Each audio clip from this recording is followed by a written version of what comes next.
అలా ఉండగలిగిన తెగువ ఎవరికైనా ఉంటేనే రాజకీయాల్లో ఉండగలగాలి, చేయగలగాలి అనేది మాత్రమే ఈ కలియుగంలో మనం నేర్చుకుంటా ఉన్న పాఠం అని చెప్పి చెప్తా ఉంటాం. ఈరోజు నిజంగానే రాజకీయాలు అలానే తయారయ్యాయి. చంద్రబాబు నాయుడు ఈరోజు చేస్తూ ఉన్న రాజకీయంలో కనీసం 1% కూడా మనం ఆ రోజుల్లో ఎప్పుడు చేయలే. ఆ రోజుల్లో మనం ఏ ఒక్కరికి కూడా ఇబ్బంది జరగకూడదు అనే ఆలోచనలు చేశాం. ఇన్ఫ్యాక్ట్ నాకు బాగా గుర్తుంది, తాడిపత్రి మున్సిపల్ ఎలక్షన్లు జరుగుతూ ఉన్నాయి. మనం రాష్ట్ర వ్యాప్తంగా మున్సిపాలిటీలన్నీ మనం స్వీప్ చేసినాం. రాష్ట్ర వ్యాప్తంగా జెడ్పీటీసీలు స్వీప్ చేసినాం, ఎంపీటీసీలు స్వీప్ చేసినాం, సర్పంచ్ స్థానాలు స్వీప్ చేసినాం. మున్సిపల్ ఎలక్షన్లలో కూడా మనం ఓడిపోయింది బహుశా రాష్ట్ర వ్యాప్తంగా ఒక 2 మున్సిపాలిటీలు మనం ఓడిపోయినాం. అందులో తాడిపత్రి ఒకటి. వాళ్ళకు 18, మనకు 16. కేవలం వాళ్ళకు తేడా 2. మన ఎమ్మెల్యే వండుకొని అన్న 2 అయినా తేడా ఎత్తేద్దామన్నాడు. ఆ రోజు నాకు బాగా గుర్తుంది, అలా నేను ఒప్పుకోలా. మన ఎమ్మెల్యే అయినని కూడా నేను హౌస్ అరెస్ట్ చేయించిన. మన ఎమ్మెల్యేని నేను హౌస్ అరెస్ట్ చేసి ఎన్నిక జరిపించి తాడిపత్రి మున్సిపాలిటీ సవ్యంగా జరిగించి చివరిగా తెలుగుదేశం 18 వాళ్ళకు, 16 మనకు న్యాయబద్ధంగా ప్రజాస్వామ్యబద్ధంగా ఎన్నిక జరిగింది ఆ రోజు.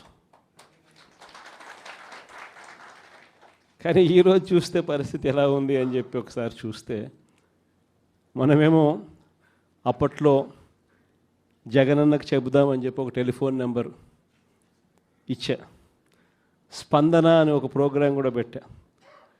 ఎవరికి ఏ ఇబ్బంది వచ్చినా కూడా కులం చూడలా, మతం చూడలా, రాజకీయాలు చూడలా, పార్టీ చూడలా, చివరికి తెలుగుదేశం వానికి కూడా ఏదైనా ఇబ్బంది వచ్చినా కూడా జగనన్నకు చెబుదామని చెప్పి ఫోన్ చేస్తే చాలు, ఎమ్మెల్యేలు అడ్డుకున్నా, ఇంకొకరు అడ్డుకున్నా కూడా జగనన్నకు చెబుదామనే నెంబర్కు ఫోన్ చేస్తే చాలు, వెంటనే స్పందన ఉండేది, వెంటనే పరిష్కరించే పరిస్థితి మన హయాంలో మనం చేసాం. స్పందన అని ఒక ప్రోగ్రాం పెట్టాం.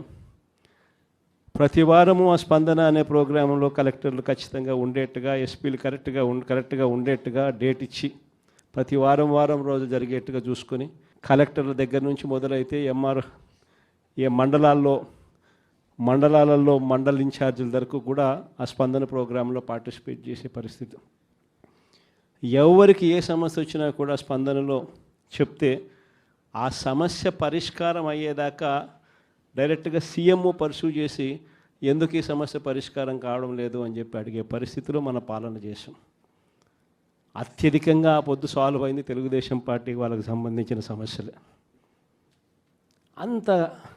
అంతగా మనం కులం చూడకుండా, మతం చూడకుండా, రాజకీయాలు చూడకుండా, మనకు ఓటు వేశారా లేదా అన్నది కూడా చూడకుండా ఆ రోజుల్లో మనం పరిపాలన అందిస్తే, ఈరోజు చూస్తే ఎలాంటి పరిస్థితులు ఉన్నాయి అని అంటే, ప్రజాస్వామ్యాన్ని పట్టపగలే ఖూనీ చేస్తూ ఉన్నా కూడా ఈరోజు ఎవరు మాట్లాడలేని పరిస్థితిలో ఈరోజు పాలన సాగుతూ ఉంది.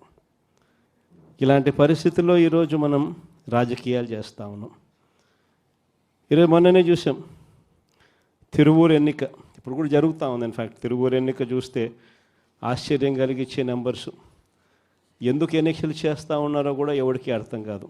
అక్కడ తిరువూరు పరిస్థితి ఏమిటి అని అంటే, 17 వైఎస్ఆర్సీపీ గెలిస్తే 20లో 3 టీడీపీ. మా తెలుగుదేశం పార్టీ ఎక్కడ గెలుస్తుంది, ఎందుకు గెలుస్తుంది, అసలు పోటీ ఎందుకు పెడతా ఉన్నారు? అయినా దాన్ని కూడా లాగేసుకోవాలి అని చెప్పి తాపత్రయంతో బలవంతం చేసి ప్రలోభాలు పెట్టి 17 మందిలో నుంచి ఒక 5 మందిని లాక్కొని చివరికి వైసీపీ 12, తెలుగుదేశం పార్టీ 8కి వచ్చినారు.